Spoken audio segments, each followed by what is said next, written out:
नमस्कार मित्रांनो, मागेल त्याला सौर कृषी पंप योजनेमध्ये ज्या शेतकऱ्यांनी अर्ज केलेले आहेत, तर अशा बहुतांश शेतकऱ्यांना आपल्या मोबाईलवर अशा प्रकारचा SMS आज प्राप्त झालेला असेल.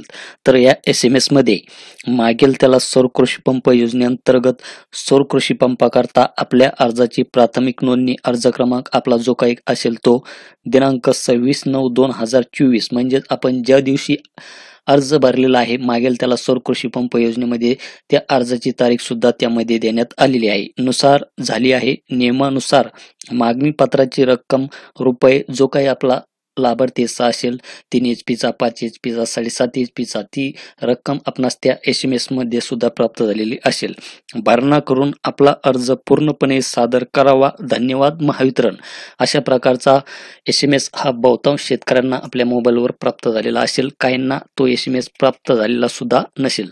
तर अशा शेतकऱ्यांनी आपल्या अर्जाचे स्टेटस एकदा मागेल त्याला सौर कृषी पंप योजनेची जी काही ऑफिशियल वेबसाईट आहे या वेबसाईटवर येऊन चेक करायचे आहे, जरी आपणास SMS प्राप्त झालेला असेल किंवा नसेल.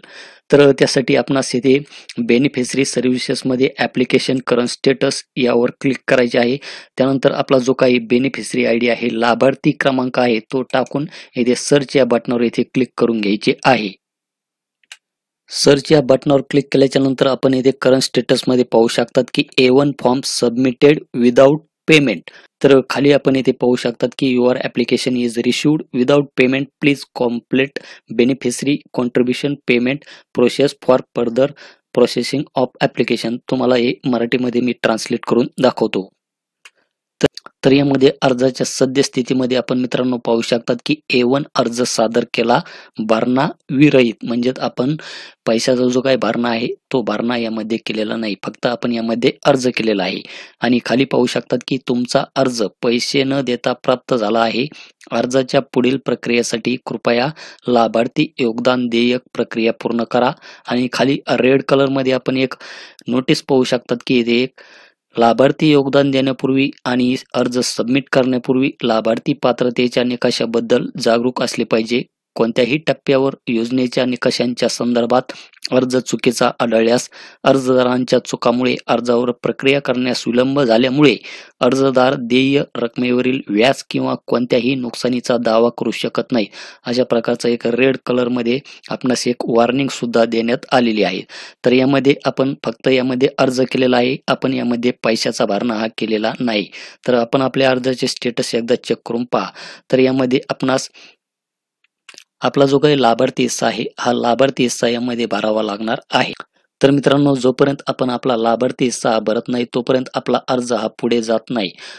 त्यासाठी आपणास आपला जो काही लाभार्थी हिस्सा आहे हा लाभार्थी हिस्सा भरावा लागेल. आणि जर आपल्या अर्जामध्ये काही जर त्रुटी असतील अर्ज भरता वेळेस, कारण की आपण एकदा जर अर्ज भरला तर तो आपणास एडिट करण्याचे ऑप्शन यामध्ये देण्यात आलेले नाही. आणि आपला जर अर्ज यामध्ये जर चुकीचा भरला गेलेला असेल तर आपण जो काही लाभार्थी हिस्सा जर भरलेला असेल तर हा लाभार्थी हिस्सा आपणास परत मिळण्यास खूप मोठा कालावधी लागू शकतो. तर यामध्ये तशा प्रकारची माहिती सुद्धा देण्यात आलेली आहे. तर यामध्ये आपणास कसल्याही प्रकारचे व्याज किंवा आपण यामध्ये नुकसानीचा दावा यामध्ये करू शकणार नाही. तर यामध्ये सर्वच अर्जांना पेमेंटचा भरणा करण्याचे ऑप्शन आलेले आहे. तर आपणही आपल्या अर्जाचे स्टेटस एकदा चेक करून पहा आणि लवकरात लवकर आपला जो काही लाभार्थी हिस्सा आहे हा लाभार्थी हिस्सा यामध्ये भरून घ्या. कारण की सुरुवातीला आपणास आपला जो काही अर्ज आहे हा अर्ज ज्येष्ठता यादीतून वगळण्यात आलेला आहे अशा प्रकारचा SMS हा प्राप्त झालेला होता, परंतु आपणास एक परत संधी देण्यात आली आहे. त्यामुळे लवकरात लवकर आपण आपला लाभार्थी हिस्सा भरण्याचा प्रयत्न करा. कारण की महावितरणचे काही सांगता येत नाही, कारण की आपण जर पैशाचा भरणा जर केला नाही तर आपला अर्ज यामधून बाद सुद्धा होऊ शकतो. तर यामध्ये आपणास निश्चित अशा प्रकारची तारीख देण्यात आलेली नाही, तरी पण आपण आपला जो काही लाभार्थी हिस्सा आहे हा लाभार्थी हिस्सा लवकरात लवकर भरण्याचा प्रयत्न करा. तर हे होतं एक मागेल त्याला सौर कृषी पंप योजनेविषयी आपल्यासाठी एक महत्त्वाचं असं एक अपडेट. भेटूया अशाच एका नवीन अपडेट नवीन व्हिडिओमध्ये. धन्यवाद.